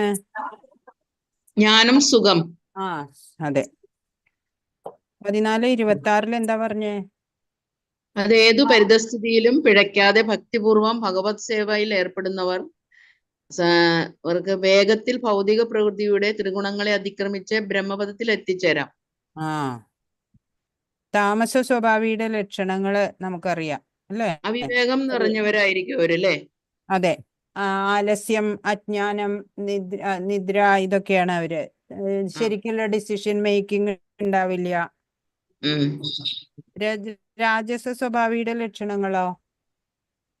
അതെഴുതിയില്ല.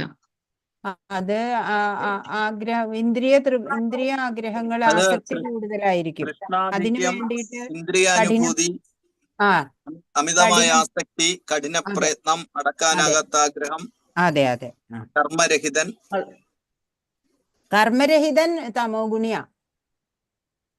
ആണോ? രജോ ഗുണി കർമ്മം ചെയ്യും, നല്ലോണം പ്രയത്നിക്കും. ബ്രഹ്മാവ് വാഴുന്ന ഗ്രഹം സത്യലോകം തന്നെയല്ലേ ആ മാതാജി? ബ്രഹ്മലോകം എന്നും പറയും, സത്യലോകം എന്നും പറയും. ആ ഓക്കെ.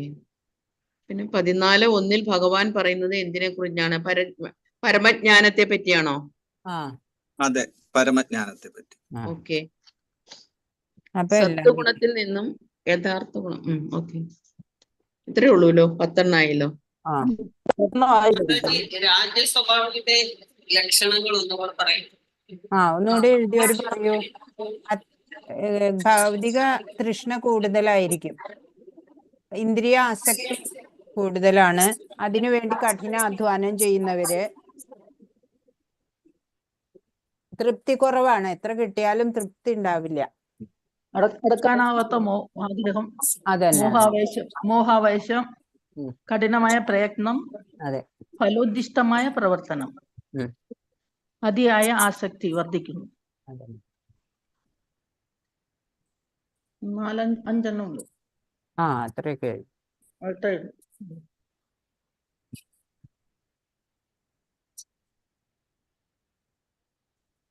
പിന്നെ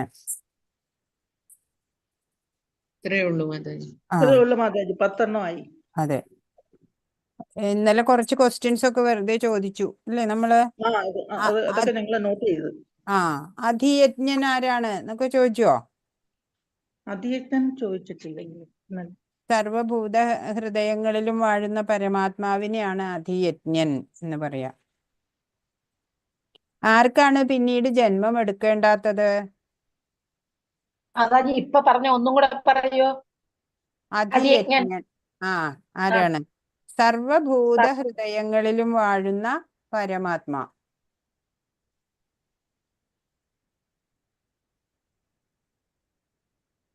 പരമാത്മാവ്.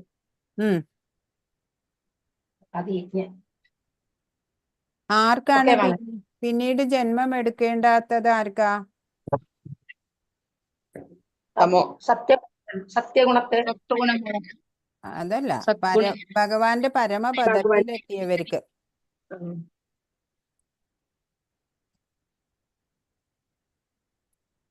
ജീവാത്മാക്കളുടെയൊക്കെ പരമമായ പ്രാപ്യ സ്ഥാനം എവിടെയാ?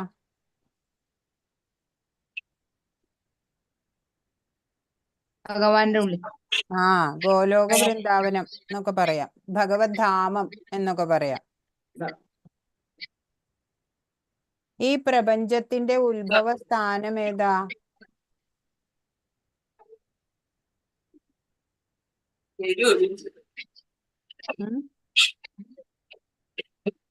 പ്രപഞ്ചത്തിന്റെ ഉത്ഭവ സ്ഥാനം ഭഗവാൻ. പ്രഭു ശ്രീകൃഷ്ണനാണ്. എങ്ങനെയാണ് നമ്മൾ ഭഗവാന് ദ്രവ്യങ്ങൾ അർപ്പിക്കേണ്ടത്? ഭക്തിയോടുകൂടി, സ്നേഹത്തോടുകൂടി, ഭക്തിയോടും അല്ലേ? സമർപ്പണത്തോടുകൂടി. മേ ഭക്ത പ്രണശ്യതി എന്ന് പറഞ്ഞ എന്താ? ഞാൻ ഭക്തന്മാരെ സ്നേഹിക്കും. അല്ല, എന്റെ ഭക്തന് നാശമില്ല. മേ ഭക്ത പ്രണശ്യതി, എന്റെ ഭക്തന് നാശമില്ല എന്നാണ്. അതായത് ചോദ്യം മേ ഭക്ത പ്രണശ്യതി. എന്റെ ഭക്തന് നാശമില്ല. എന്റെ ഭക്തന് നാശം ഉണ്ടാവില്ല. ശ്രീകൃഷ്ണന്റെ വിശ്വരൂപ ദർശനം കാണാൻ അർജുനന് എന്താ കൊടുത്തത്? എന്താ നൽകിയേ? ദിവ്യ ചക്ഷുസ്.